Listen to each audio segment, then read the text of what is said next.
Suamiku Om Tentara. Bab 071. Hafiz mengangguk. Lah mengekori Zaida ke ruang rawat Firsa.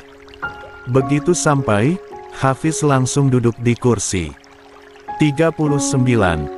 Tunggu karena tidak mau mengganggu Zaida bertemu Firsa. Zaida masuk sendiri.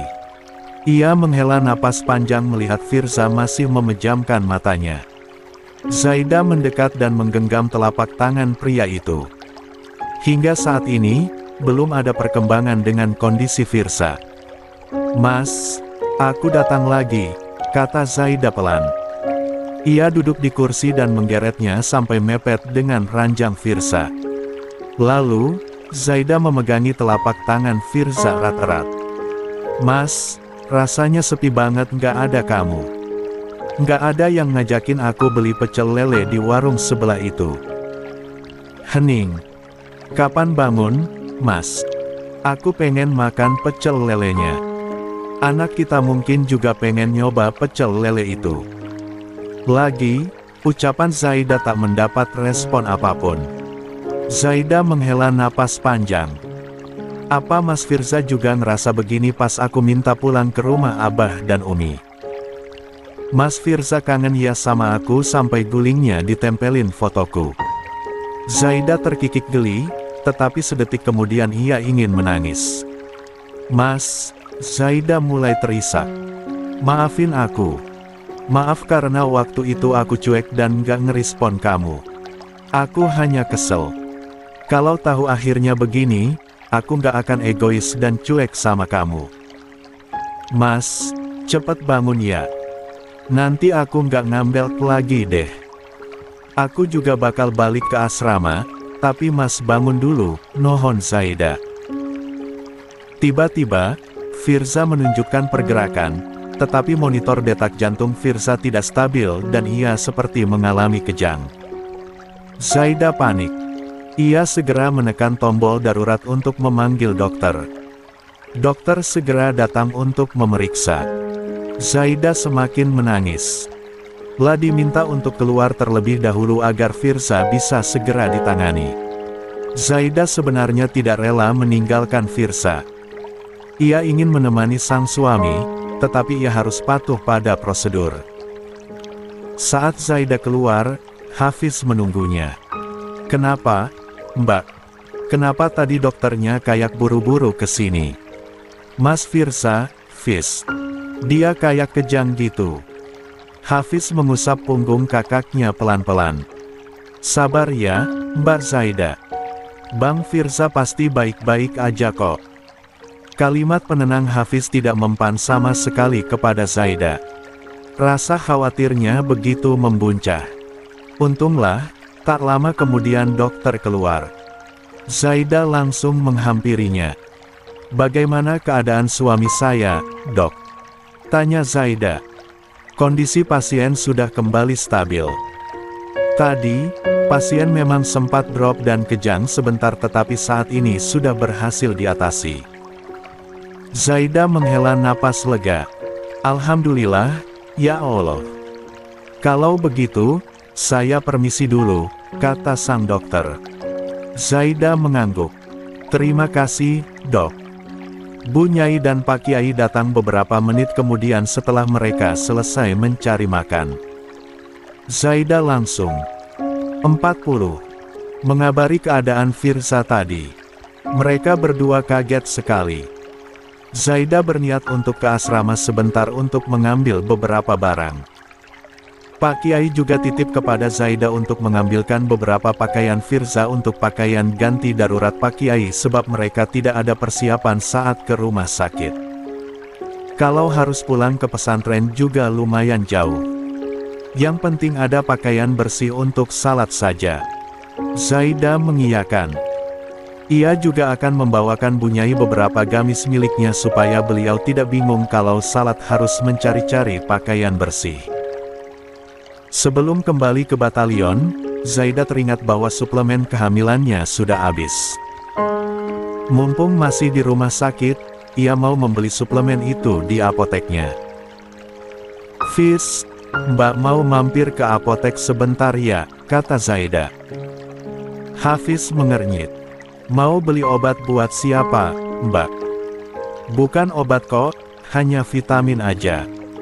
Untungnya, Hafiz tidak bertanya lebih lanjut.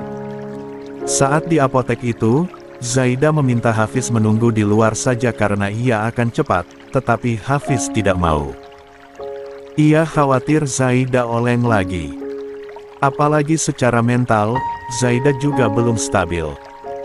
Saat tiba nomor urut Zaida untuk mengambil pesanannya, ia langsung menuju ke depan kasir. Silakan untuk suplemen asam folatnya, Bu. Selain suplemen pastikan terus mengonsumsi makanan bergizi dan juga kurangi stres ya Bu, agar kandungannya tidak bermasalah. Hafiz yang mendengar itu kaget. Ia langsung menghampiri Zaida setelah kakaknya itu selesai membayar. Mbak Zaida hamil? Tanya Hafiz. Ah, iya. Kok Mbak Zaida nggak ngomong sih?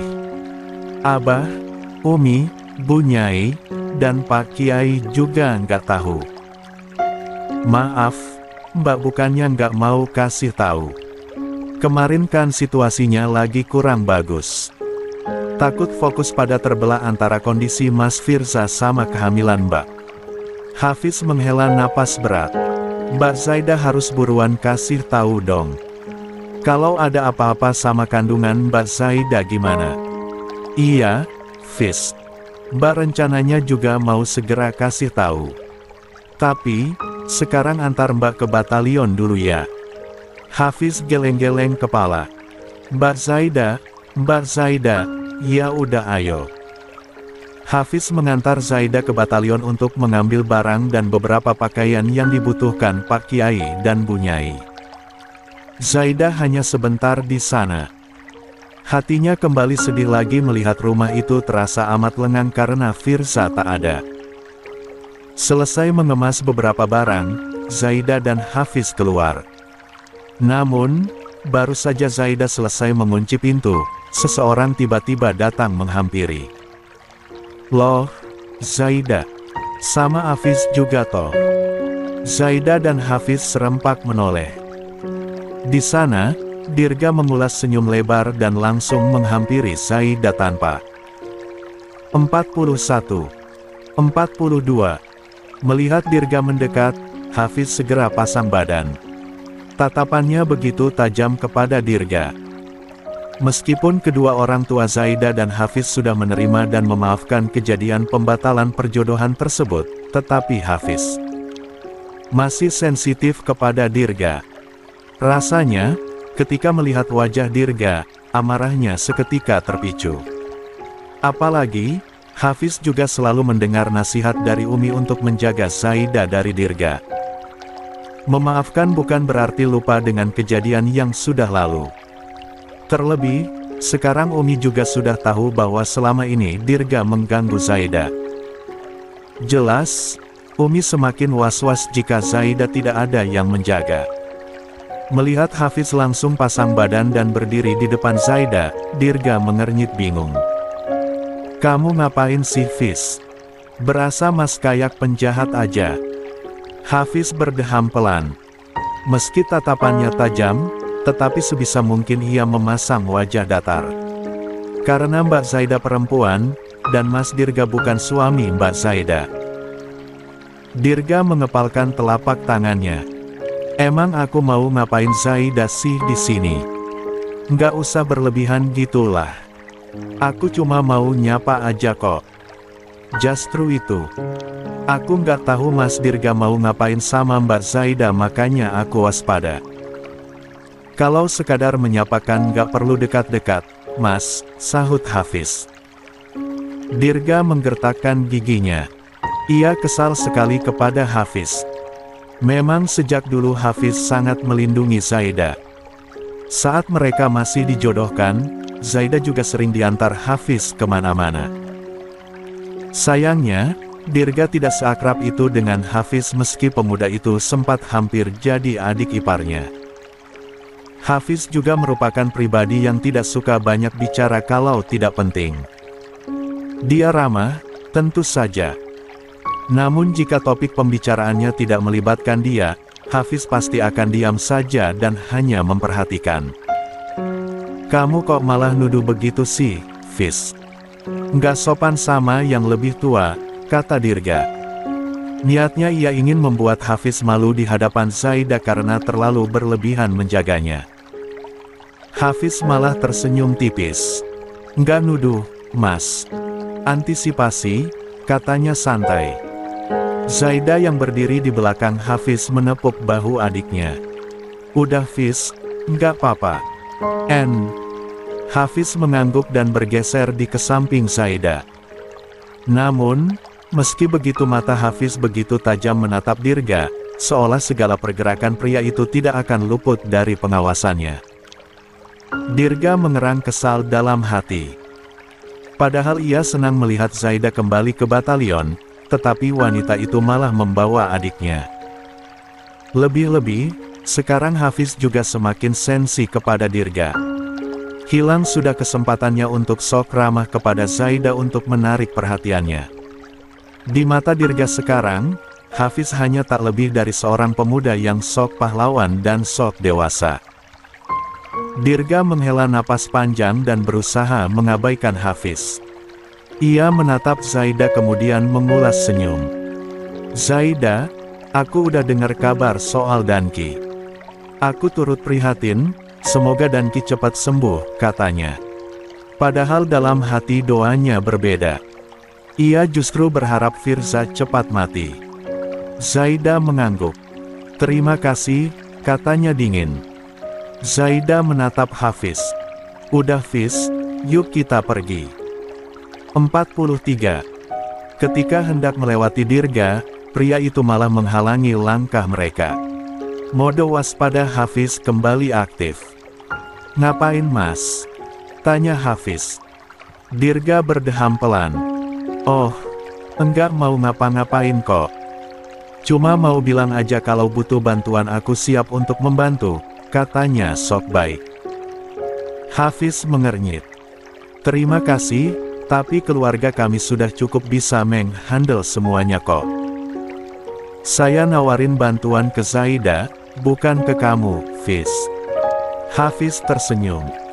Iya, Mbak Zaidah, kan keluargaku, Mas. Ya sama ajalah. Zaidah pening melihat perdebatan kedua lelaki di hadapannya ini. Langsung menarik lengan Hafiz. Ayo pergi, Fiz. Setelah Hafiz dan Zaidah melenggang pergi, ekspresi ramah yang Dirga pasang seketika berubah.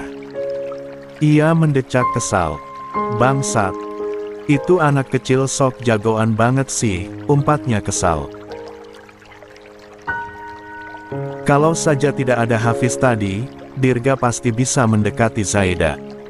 Bukannya ia takut dengan Hafiz, tetapi ia hanya waspada. Dirga tidak tahu apa yang bisa dilakukan Hafiz padanya. Kalau sampai Hafiz laporan kepada orang tua Dirga, urusannya akan semakin panjang, ya meskipun Dirga masih tetap bisa beralibi sana-sini. Di perjalanan menuju rumah sakit, Zaidah dan Hafiz kembali memakai taksi. Di sana, ponsel Zaidah tiba-tiba bergetar. Ada pesan masuk dari nomor yang tidak Zaidah simpan. Sudah jelas itu Dirga. Aku lupa bilang, Rum. Siap-siap ya. Mungkin sebentar lagi kamu butuh pengganti. Aku siap kok. Zaidah melotot kaget membaca pesan itu. Bisa-bisanya. Gerutu Zaidah tanpa sadar. Hafiz langsung menoleh. Kenapa, Mbak? Zaidah menggeleng. Nggak apa-apa, agak kesel aja sama Mas Dirga. Zaidah kemudian membatin, pantas aja Valeri nggak tahan sama sikap kamu, Mas. Kamu benar-benar keterlaluan. Sekarang aku tahu kenapa Allah menggagalkan perjodohan kita, karena Allah mau menjauhkan aku dari laki-laki brengsek kayak kamu. Mbak Zaidah. Mbak. Zaidah mengerjap. Ya. Apa Mas Dirga sering gangguin Mbak Zaidah? Tanya Hafiz. Zaidah menghela napas panjang sembari mengusap-usap perutnya. Sesekali ia beristighfar agar jangan sampai terlalu marah. Tidak baik memelihara emosi negatif saat sedang hamil seperti ini. Ya begitulah, Fis. Mbak juga nggak paham sama dia. Hafiz geleng-geleng kepala. Pantas aja Mbak Valeri mau cerai, suaminya aja kayak gitu. Sudah, Fis. Doakan yang baik-baik aja, semoga Valeri juga dapat pengganti yang lebih baik. Kamu juga nanti semakin dewasa kalau sama perempuan jangan macem-macem. 44. Tiba-tiba diungkit seperti itu oleh Zaida membuat Hafiz salah tingkah. Mbak Zaida apa sih? Zaida tertawa. Memangnya Mbak kenapa? Hafiz selalu berusaha menjadi laki-laki yang baik dan bertanggung jawab kok. Zaida mangut-mangut dan mengusap bahu sang adik. Amin. Semoga nanti juga dapat calon istri yang baik dan selalu memperbaiki diri kayak kamu. Tapi Fis, kamu beberapa hari ini keluar pondok dan nggak sekolah memangnya nggak apa-apa? Kan sudah izin Mbak. Iya sih, tapi kok boleh lama-lama? Hafiz menggeleng. Enggak lama loh, Mbak. Beberapa hari aja ini kan. Sebenarnya, Hafiz mudah dapat izin karena secara akademik nilai Hafiz bagus.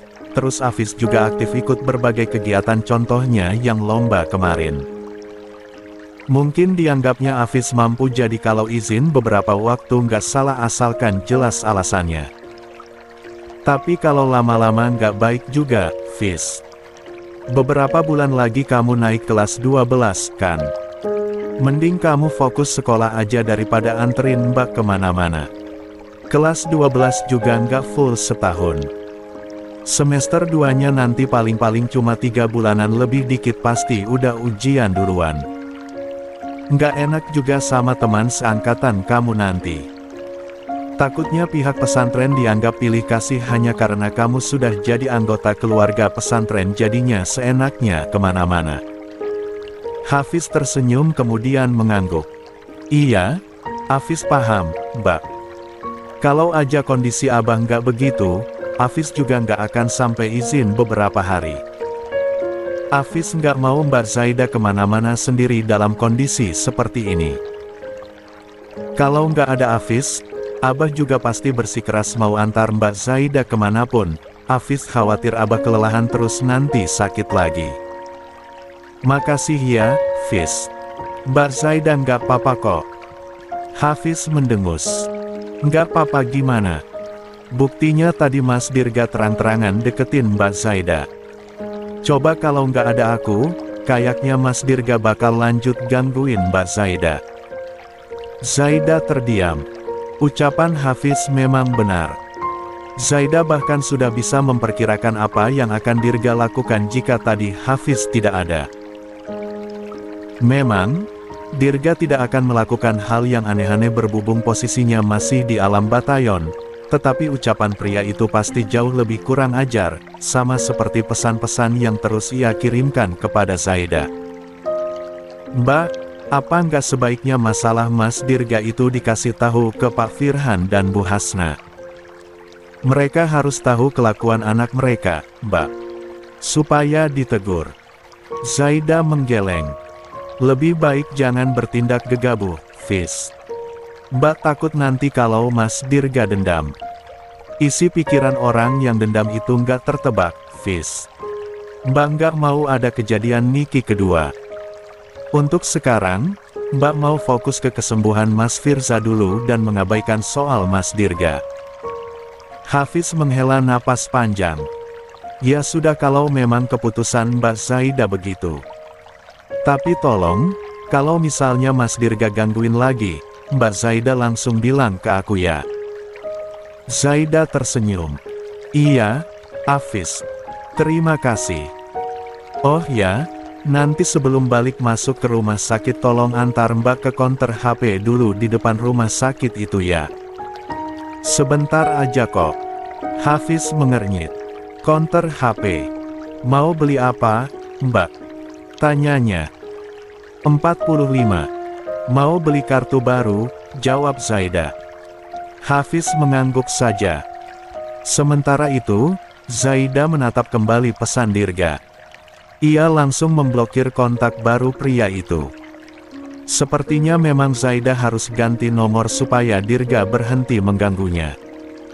Selama ini ia tahan-tahan ganti nomor karena komunikasinya dengan banyak orang termasuk para ibu persid dan teman-teman yang mengajar di pesantren dari nomor ini. Namun sepertinya Zaida terlalu lembek.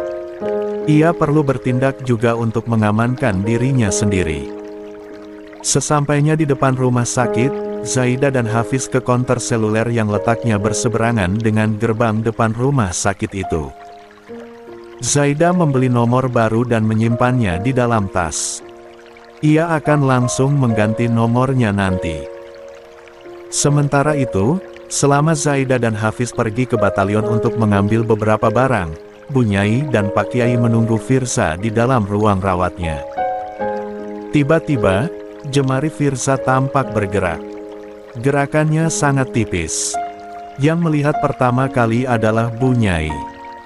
Beliau bahkan sampai mengucek matanya, takut hanya berhalusinasi. "Kenapa, Bu?" tanya Pak Kiai. Pak, lihat itu." Jarinya Firza gerak. Seru Bu Nyai. Pak Kiai kaget. "Masa iya? Ibu lihat beneran?" "Beneran Pak. Ayo coba lihat lebih dekat."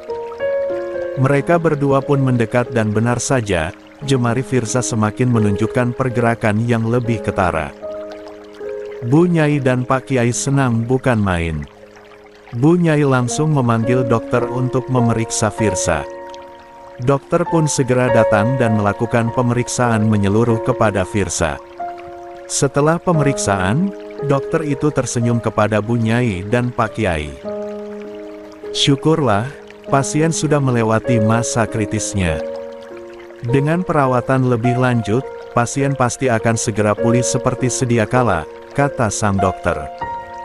Bu Nyai dan Pak Kiai senang bukan main. "Alhamdulillah, ya Allah," ucap Bu Nyai penuh haru. 46. Baru saja memasukkan kartu yang ia beli, ponsel Zaida tiba-tiba bergetar. Ada panggilan masuk dari Bu Nyai. Zaida menghentikan Hafiz yang hendak menyeberang. "Sebentar, Fiz." Bu Nyai telepon. Hafiz mengangguk. Zaida pun menerima panggilan tersebut. "Halo, Assalamualaikum Bu Nyai." "Waalaikumsalam. Rum, kamu apa masih di batalion? Atau sudah perjalanan ke rumah sakit?" tanya Bu Nyai. Zaida mengernyit mendengar suara Bu Nyai tampak antusias. Intonasi suaranya sedikit meninggi, berbeda dengan gaya bicara Bu Nyai yang biasanya selalu lemah lembut dan pelan.